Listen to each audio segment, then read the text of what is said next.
Welcome back, Facebook. Let's do this again today. Not a live workout, but here in my kitchen with pretty much all the stuff I gathered around over the last couple of days to keep me in stock here, to keep me healthy and fit.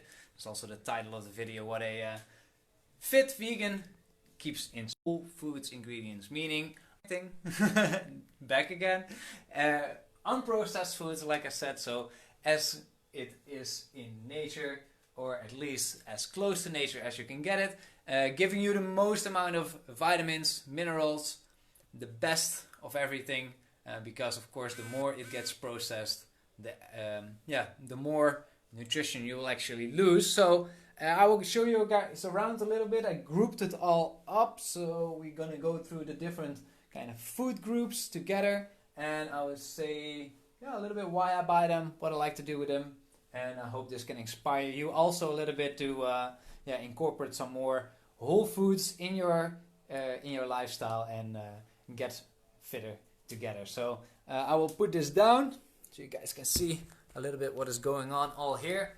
That looks pretty good. Full shot, I let you see one more time from up close what we all got here. Nice little presentation. Fruits and vegetables, of course. I got more, but this is like the general idea. A lot of grains, my main staple, definitely a lot of grains, some beans, some lentils, some seeds and some nuts, and some nice juices there in the back. So I will get started. So what we have here, I told you already, grains are definitely my main stable, my main source of carbohydrates, my main source of energy. I pretty much eat oats every single day, at least five, six times a week. Overnight oats, that's really the recipe that I like to make a lot, and I really don't have to think about how I make it. I just get my Tupperware, put everything in, a nice banana, some seeds and some nuts, a nice little sauce, some cinnamon of course to top it off, and that really gets me always going in the beginning of the day. But I eat some other grains as well. I really like millet. It's a typical European grain as well.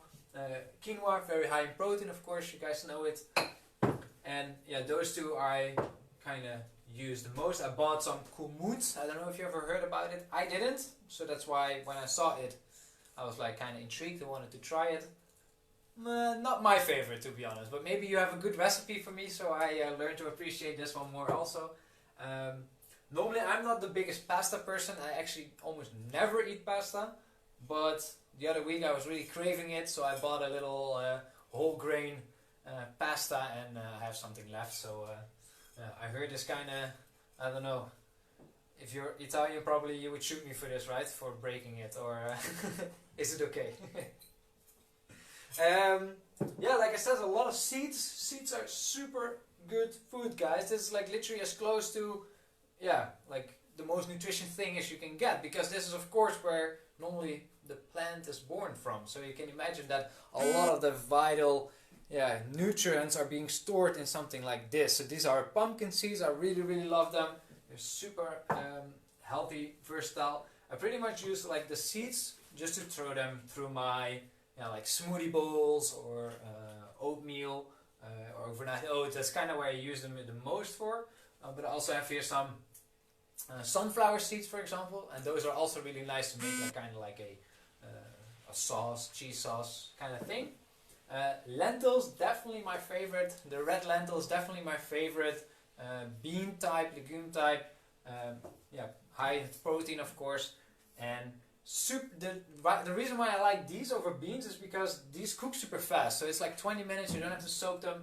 Of course, if you soak them, it will be a little bit easier absorbed. But this is a super good source of plant protein. If you don't have that one in your diet yet, I would definitely recommend adding that one and trying to swap that if you still eat meat, for example, from time to time. This is actually a great way of replacing that. Not any saturated fats, so that's great. No cholesterol, so super healthy for you.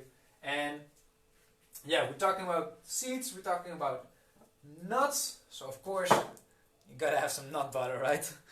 I'm Dutch myself, so for the Dutchies, Among Us peanut butter is kind of essential. It's almost out. Oh, so gotta make sure that they have this. And yeah, I really like this. This is my favorite sauce. I pretty much eat this. I think almost every evening dinner. Tahini, for you who don't know it. Yo, Eric, welcome, man. Hope you enjoy it. This one's still closed, actually. It's just basically grounded up sesame seeds. So the same way as you would make peanut butter from peanuts, this is how you would make tahini. I got some peanuts here as well. I don't often eat them, but yeah, I found this package. Always good to have some extra. And oh, guys, my favorite staple, my favorite carbohydrate source, my favorite dinner is a sweet potato. Just pop them in the oven, make a little hole in them so they nicely fold open, and oh, this I really enjoy. Just nothing on it, no oil, no nada. Just in the end, some tahini, some liquid gold, and that's just I eat this literally 3-4 times a week for sure. So we had some grains, we had some nuts, we had some seeds. I almost forgot my favorite one of all, hemp seeds.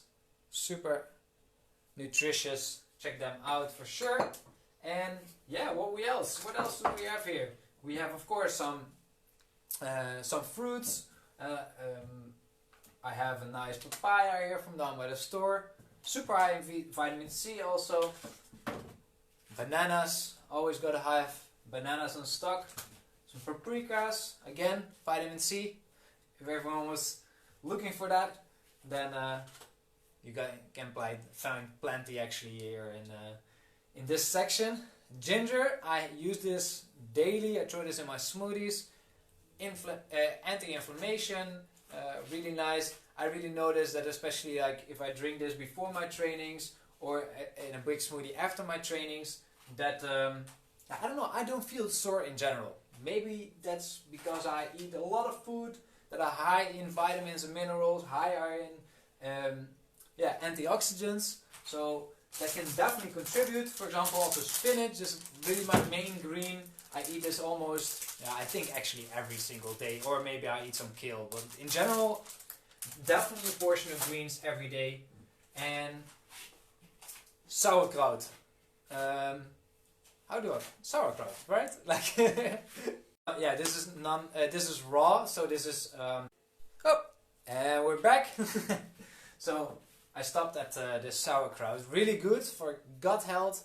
You don't have to eat loads of this, but I definitely recommend incorporating some fermented foods into your diet, because it's known to boost your gut. And since a lot of your immune system follows through your gut, it is super important, guys, especially now if you don't want to get sick as well, to eat more whole foods and to eat foods that are good for your gut. High in fibers, and you can find that actually in all the plant foods, especially those which are non-processed, and that's what you see here.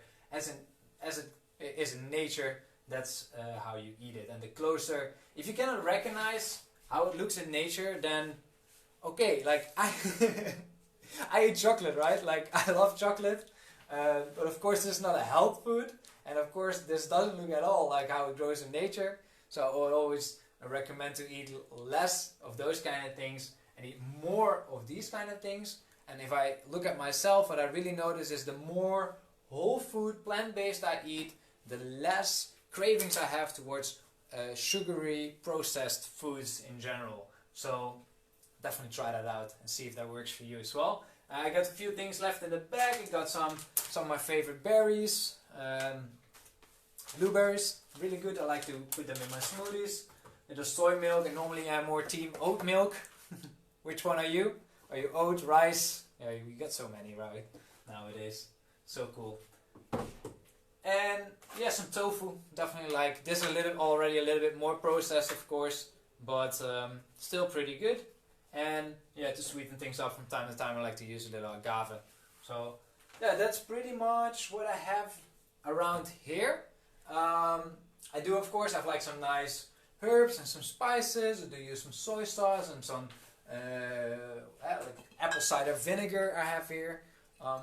But these are pretty much like the main ingredients. I found, for example, like a super nice, ooh, I don't know if you can see this, jackfruit here in one Chinese store. Team Soy Milk, Eric. Eric, yeah. This is super nice, really nice to make like kind of like pulled meat kind of dishes. And yeah, I would be ashamed if I would not have shown you guys this. Nutritional yeast, you gotta have this. Like, this is where it starts, right? Like you go vegan, and this is probably the first thing that you buy. So you gotta have this. And I really like, lately I've been trying to get like some different kind of ingredients in my food that I know to boost a lot of vitamins and minerals. So for example, maca I found actually at Aldi for like a couple of euros, so it's really nice to get that in there. And as well, like I have here like a few things left, like for example like some flour, yeah, coconut milk. Oh, here I am. So I try to be a little bit versatile with that. That's why also I have always quite a lot. I would say that I in general always have quite a lot of different things on stock, and the reason why I do that is because I just don't want to run out of things. And I also, like, I personally, I love to eat out. I really like to treat myself to a good meal, sit somewhere down, but I don't do this every week. I don't do this super often. I do this when I really feel like, okay, it's an extra. I deserve this.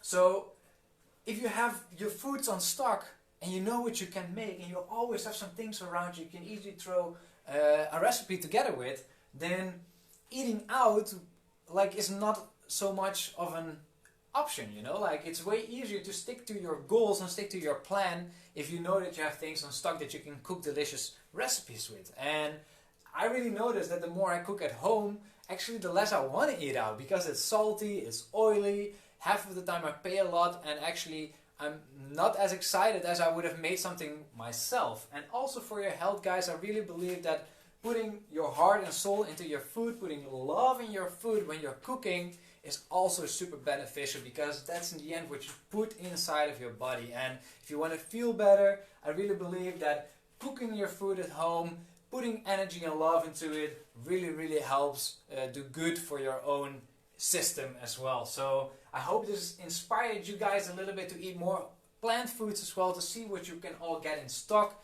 And what I want to end this video with as well is that the majority of the ingredients that you see right here, you saw it already, that a couple had a label on them. I try to really buy as much organic food as I can at this point.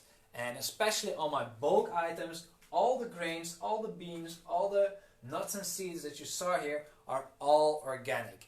And the reason why I do that is not because not only because I believe this is the better option, but also because it really contributes to the world that I want to live in. So it is known that agriculture in a lot of ways is very depleting for the earth. And if you have soil that's being used up and used up and used up over many years, then the soil is not as nutritious as it was, for example, 50 years or 100 years ago, or if there were other techniques used to work that land.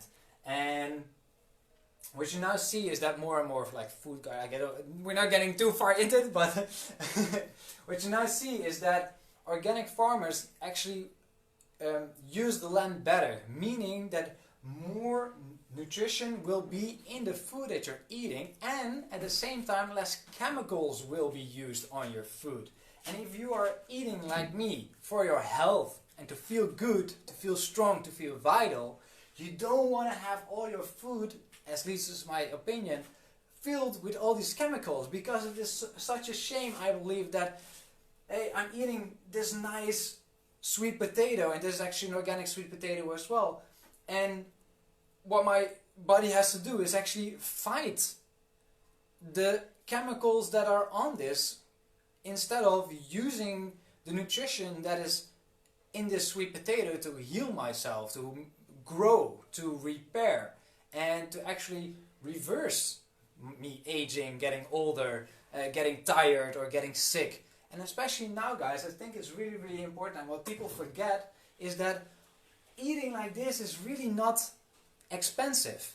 And the reason why people think food is expensive is because they buy a lot of processed things. And of course, if I'm gonna buy every day vegan burgers and Moving Mountain and the Impossible Meat Burger and name all of them, and I'm gonna buy all these dairy-free cheeses and I buy vegan Ben & Jerry's every day, then of course my groceries are gonna be very expensive. But if you do that on a non-plant-based lifestyle, your groceries are also going to be really expensive. So don't get discouraged of the term organic or biological and to think that it is more expensive. It is actually not. And really guys, on an average I spend 30 to 40 euros maximum on my food. I get most of it here local, and also a lot of this comes actually from local sources, local areas, packages free or at least bulk stores. And I really believe that that's the way to go. I really like to spend my money on the things that I find important and how what kind of world I want to see. And I really believe that that's what you pay with your money for. So if you want to see change, if you want to see things differently, then think about where you spend your money on and invest it in the things that you want to see more of. That's really what I have been doing over the last couple of years, and I've been getting more and more aware about that. So I hope this video inspired you a little bit. I really enjoyed making this, something different than what I normally do. So thank you very much if you watched with us today, Eric. Very cool that you tuned in with us. And let me know in the comment section below if you would like me to see, if you like to see me making some cool recipes with this, or if you can inspire you in a different way. Then let me definitely know that here in the comment sections below. I almost forgot this one, essential for me for my smoothies, and that's also why this is the organic, local mandarina, so mandarin. Super good, really makes my smoothies taste so much better, and especially if you're not such a fan of greens, citrus fruit is a game changer. And on that note, and I'm gonna say goodbye for now. I wish you all a super nice weekend. Thank you very much again for watching, and have a great day. Thank you very much. Ciao guys!